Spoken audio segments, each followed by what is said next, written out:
Hello, folks. Today, our topic is the executive branch from the United States Constitution. Coming up next. Attleboro Nightly News. Bum, bum, bum. So, the executive branch is basically the branch of government that has the president. This section of the Constitution describes how the president must be elected and will serve a term of 4 years along with their vice president. Each state will appoint a number of electors based on their number of representatives and senators. There are certain restrictions on who can run for president, which include a minimum age of 35 years and a minimum of 14 years as a U.S. citizen. Once elected, the president will be sworn in with an oath of office. The president will be commander-in-chief of the Navy and the Army and also has the power to make treaties and to appoint ambassadors, Supreme Court justices, and any other officers of the United States. The president will be able to give the Congress information from the State of the Union and make recommendations accordingly. And if the president or any other civil officer of the United States commits any high felony or misdemeanor, they can be impeached. And now we head over to our on-scene reporter, Wasfi Habib, who's outside the White House with a large crowd of Americans who are expressing their views on the recent election. Over to you, Wasfi.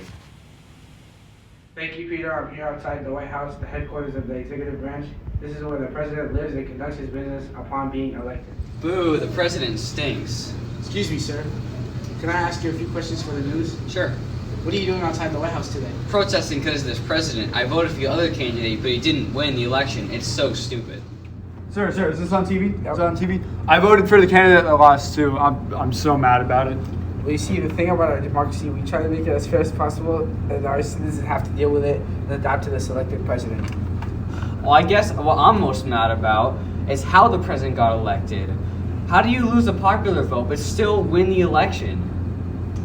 Yeah, I'm with this guy. It would not make sense to vote for the candidate that the candidate with the most votes would not win. Well, I see how you would think this, but the idea of the Electoral College is to provide each citizen for each state an equal voice, no matter the population of the state. I'm not there. These citizens show the possible controversy with the executive branch. They clearly show why we can't make everyone happy. That's all from me. Back to you, Peter. Thank you, Wasfi. And now I'm going to...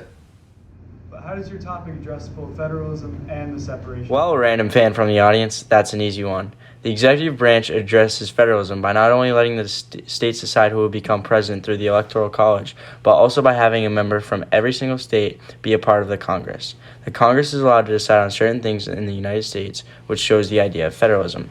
The separation of powers is shown by the power that the president holds. There are certain things that the president can do and decide on that the Congress cannot. Well, that's all for tonight, folks. Thank you for tuning in to Attleboro Nightly News.